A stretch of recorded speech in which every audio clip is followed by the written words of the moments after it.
Et Thierry-Paul Valette, fondateur des Gilets jaunes citoyens sur ce plateau. Merci de répondre à nos questions en direct. Comment est-ce que vous réagissez au retrait de Chantal Jouanneau du pilotage de la Commission nationale du débat public ?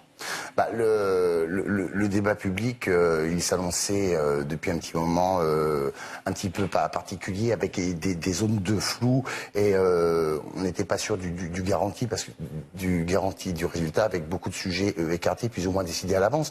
Et puis bien évidemment, c'est quand même maladroit de placer à la tête de cette commission quelqu'un qui a des salaires qui sont conséquents, qui sont difficilement acceptables. On rappelle les salaires, 14 700 euros par mois, un peu plus de 175 000 euros annuels. Dans un contexte où les Français, justement, sont là dans la rue pour revendiquer un pouvoir d'achat élevé. Donc là aussi, je pense que c'est toujours la même difficulté avec un gouvernement et un président de la République, Emmanuel Macron, qui a du mal à écouter la réalité et le message des Français.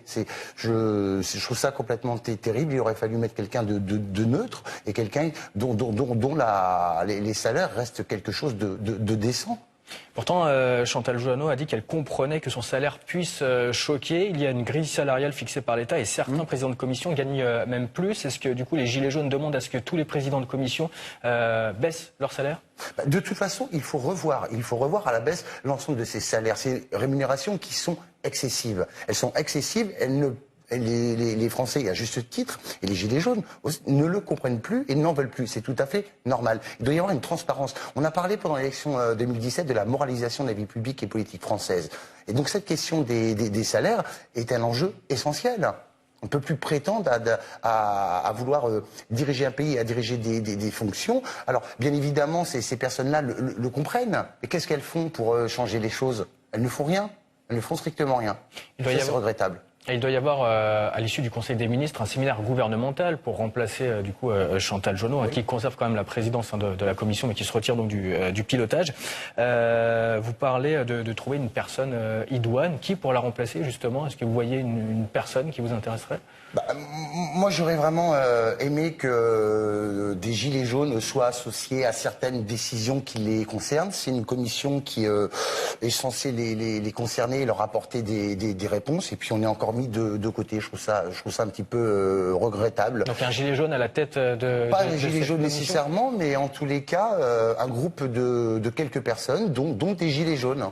Ça aurait garanti une forme d'indépendance et puis ça aurait été un formidable appel pour dire que oui, on prend en compte certaines choses et on fait en sorte que vous preniez une part active à des décisions. C'est ce qu'on demande, c'est ce qu'on souhaite.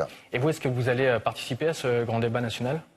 Je vais demander à y participer, bien évidemment. Les jeunes citoyens, il y a aussi un ensemble de personnes, de Gilets jaunes, qui revendiquent ce désir. Il faut les entendre aussi, ces gens-là. Ils n'ont pas le droit d'être laissés pour compte.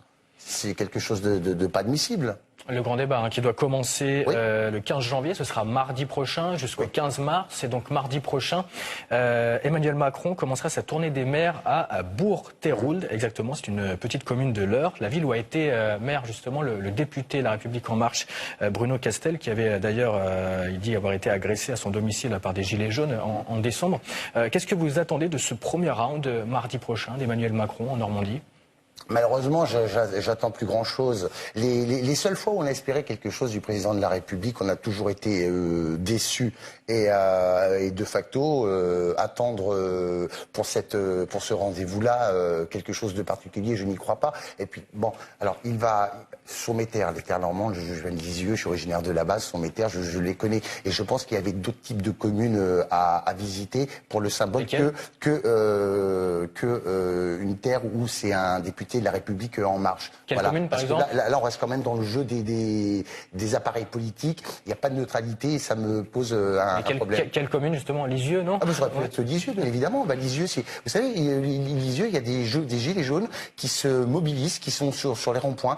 C'est une ville, malheureusement, où le centre-ville est en train de mourir, les commerces disparaissent, où il y a un taux de chômage qui est élevé. Et ça peut être une ville laboratoire où il y a beaucoup de choses que l'on peut faire aussi. Et ça, c'est aussi la même chose sur l'ensemble du territoire. Finalement, le mouvement des Gilets jaunes, ça met en avant des problématiques qui sont locales et dont les politiques nationales n'ont absolument aucune aucune conscience, et c'est ça qui est terrible. C'est ça qui est terrible. Mais vous savez, on va être dans le hors-sujet. Là, il y a un contexte dans lequel se passe ces rassemblements qui est assez très très particulier, qui est tendu. Il y a des violences qui sont extrêmes, des dérives policières d'un côté, une radicalisation de l'autre. On a un Premier ministre, Édouard Philippe, qui met en place une politique répressive, et je trouve ça complètement dommage. Et moi, j'aimerais bien... C'est le mot de la fin. Voilà, et c'est le mot de la fin. Et je souhaite ce que M. Castaner, ce que monsieur Griveaux nous reçoivent d'une réunion de crise ministérielle d'urgence pour régler ce malaise entre CRS et Gilets jaunes. C'est important. Il faut en discuter, c'est important, parce que je ne tiens pas à ce qu'il y ait une guerre civile, et je veux pas qu'il y ait des morts à cause d'une politique inacceptable d'Emmanuel Macron. Ce serait dommage de n'arriver là. Merci beaucoup. Le pays, la France des droits de l'homme. Merci beaucoup Thierry-Paul Valette d'avoir répondu à nos questions. Je rappelle que vous êtes fondateur des Gilets jaunes citoyens. Merci à vous.